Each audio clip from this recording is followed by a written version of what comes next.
السلام علیکم ورحمۃ اللہ وبرکاتہ مبسملا حامدا و مصلیا۔ فن بلاغت کی مختصر اور مشہور کتاب دروس البلاغہ لے کر آپ کی خدمت میں حاضر ہوئے ہیں۔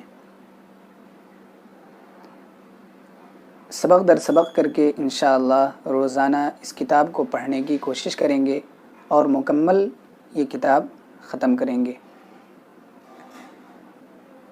اس کتاب کے شروع میں کچھ وہ باتیں بیان کی گئی ہیں جو باتیں اس کتاب کے مباحث اور اس کتاب کی بحثوں کو سمجھنے کے لیے مفید اور معاون ہیں۔ سب سے پہلے فصاحت اور بلاغت کی تعریف کی گئی ہے اور اس کے بعد کچھ اور باتیں ذکر کی گئی ہیں، پھر آگے چل کر بلاغت کی بحثیں شروع ہوئی ہیں۔ سب سے پہلے مصنف نے فصاحت کی تعریف کی ہے، فصاحت کا معنی بتایا ہے، پھر اس کے بعد آگے جا کر بلاغت کی بحث چھیڑی ہے۔ فصاحت کا معنی ہے ظاہر ہونا، لغت میں اس کا معنی ہے ظاہر ہونا، واضح ہونا۔ مثلا جب کوئی بچہ اس کی زبان صاف ہو جاتی ہے تو اس وقت کہا جاتا ہے افصح الصبی۔ جب اس کی زبان اور اس کی گویائی صاف ہو جاتی ہے، وہ صاف بولنا شروع کر دیتا ہے، تو اس وقت کہا جاتا ہے افصح الصبی۔ اہل بلاغت جو فصاحت کہتے ہیں اس کا مطلب کچھ اور ہے۔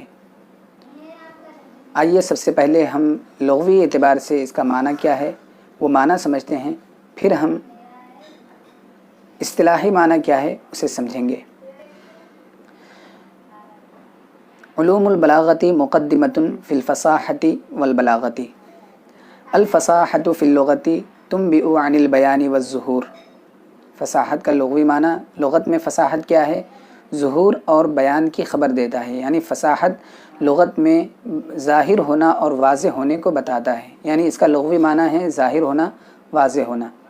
کہا جاتا ہے افصح الصبی فی منطقہ اذا بان وظہر کلامہ، یعنی جب بچے کی بات ظاہر ہو جاتی ہے، اس کا کلام ظاہر ہو جاتا ہے تو کہا جاتا ہے افصح الصبی فی منطقہ۔ وتقع فی الاصطلاح وصفا للکلمۃ والکلام والمتکلم، یعنی بلاغت کا اصطلاحی معنی کیا ہے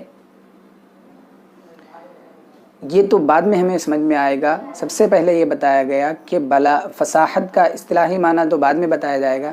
سب سے پہلے یہ سمجھیں کہ فصاحت یہ کلمے کا وصف ہوتا ہے، کلمے کا وصف بنتی ہے، کلام کا وصف بنتی ہے اور متکلم کا وصف بنتی ہے، یعنی ایک لفظ ہو اس کی صفت بلاغت فصاحت بنے گی، ایک نہیں بلکہ پورا جملہ ہو اس جملے کی صفت فصاحت بنے گی، اور متکلم کی صفت فصاحت بنے گی، یعنی کہا جائے گا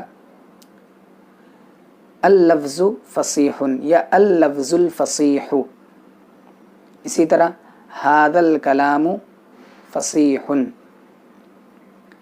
اور آگے کہا جائے گا ھذا المتکلم فصیح، المتکلم الفصیح، الکلام الفصیح۔ تو یہ جو فصیح کا لفظ دیکھ رہے ہیں فصاحت، یہ کلمے کا بھی وصف بن جاتی ہے، کلام کا بھی وصف بن جاتی ہے، جملے کا بھی وصف بن جاتی ہے، اور متکلم کا بھی وصف بن جاتی ہے، یہ لفظ فصاحت۔ تو فرمایا وتقع فی الاصطلاح وصفا للکلمۃ والکلام والمتکلم۔ نمبر 1، یہاں پر 3 باتیں بیان کی گئیں، متکلم کا وصف، کلام کا وصف اور کلمہ و مفرد کا وصف، یہ فصاحت بنتی ہے۔ تو فصاحت مفرد کا وصف کیسے بنتی ہے، کلمے کا وصف کیسے بنتی ہے، کب ہم کسی کلمے کو اور کسی مفرد لفظ کو کہیں گے کہ وہ فصیح ہے، کب کہیں گے، اس کی تعریف۔ ففصاحت الکلمۃ سلامتها من تنافر الحروف ومخالفت القیاس والغرابہ۔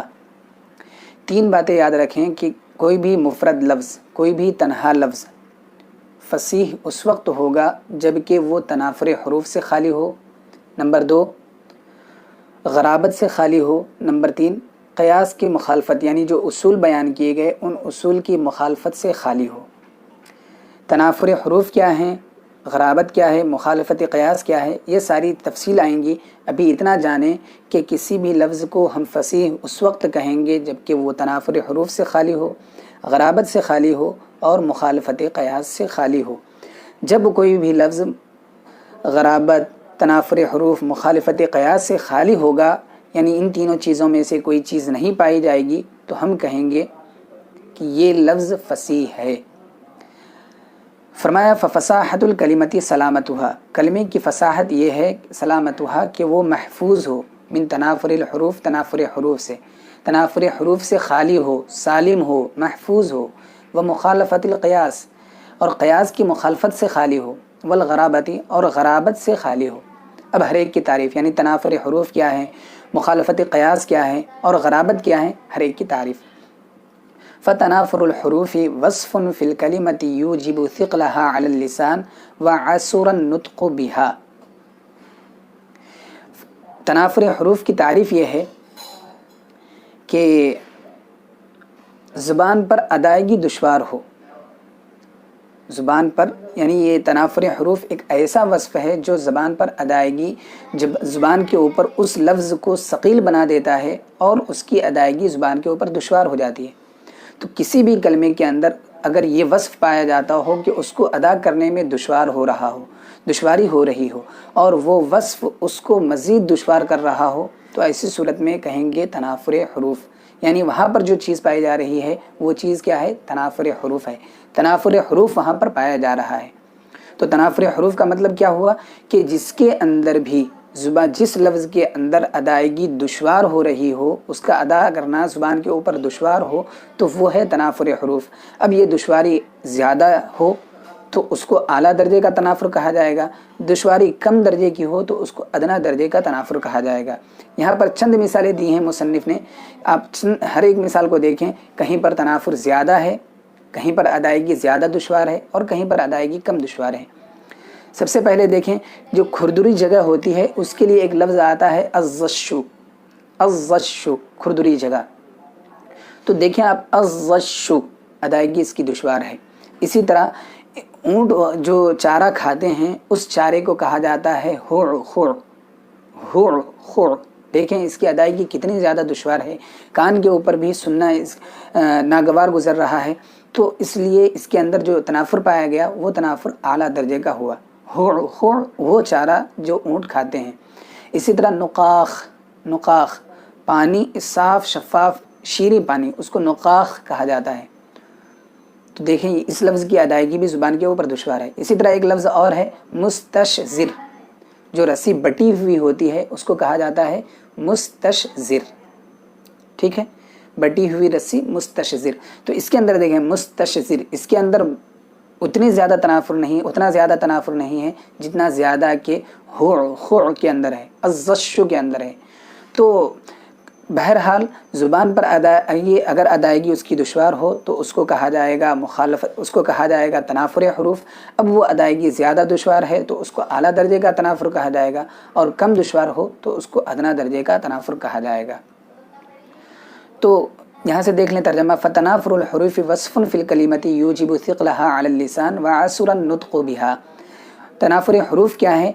تنافر حروف کلمے کے اندر ایسا وصف ہے، کلمے کے اندر وہ وصف جو کہ کلمے کو ثقیل کر دے زبان کے اوپر، ایسا کلمے میں ایسا وصف جو زبان کے اوپر اس کلمے کو ثقیل کر دے اور اس کی ادائیگی دشوار ہو، جیسے الزشو کھردری جگہ کے لیے الزشو، ہوڑ، خوڑ اس گھاس کے لیے، اس چارے کے لیے جسے اونٹ چرتے ہیں، والنقاخ یہ ہا نہیں ہے بلکہ خا ہے، والنقاح للماء العذب الصافی صاف شفاف شیریں پانی، والمستشذر زر للمفتول بٹی ہوئی رسی کو مستشذر کہا جاتا ہے۔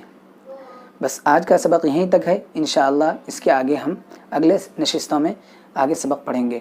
وصلی اللہ تعالی علی خیر خلقہ سیدنا محمد وآلہ واصحابہ اجمعین برحمتک یا ارحم الراحمین والحمد للہ رب العالمین۔ السلام علیکم ورحمۃ اللہ وبرکاتہ۔